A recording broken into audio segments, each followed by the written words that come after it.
Hi, my name is Frank Valentic from Advantage Property and welcome to Investor Tips. This month we're going to look at some of the property fads that have come and gone and some property types that I would probably avoid if I was an investor.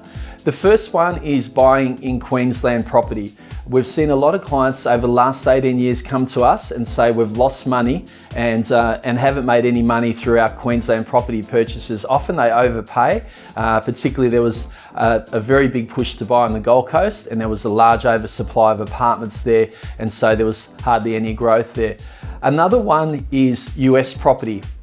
People started to jump on and buy there because it was so affordable, but now the capital growth there and the actual returns aren't as good as what they were when people were jumping into that sort of marketplace. The third one is buying in mining towns. Now you're buying in an area there which is high risk, which we saw in the Perth markets, where I know a client who bought for $1.2 million. Their property is now worth $220,000. They were renting for $1,800 a week. Now they're getting around $260 a week. So they're in big trouble because they're not going to be able to pay out that loan. Another one is timeshare accommodation. Now, I've never heard of anyone who's had a great experience when they've tried to sell these properties in the future, because you really find it difficult to sell. They're actually not titles and they're very, very hard to dispose of. So you're almost stuck with them for life when you buy a timeshare.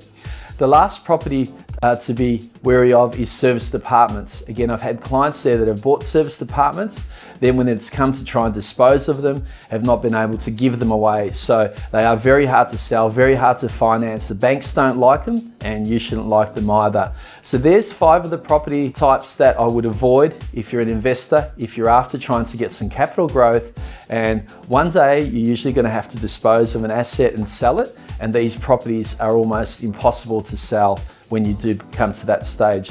Please don't hesitate to get on our website, check out our information about our buyer's advocate, seller's advocate, property management, and our group block purchases, and we'll see you at next month's Investor Tips.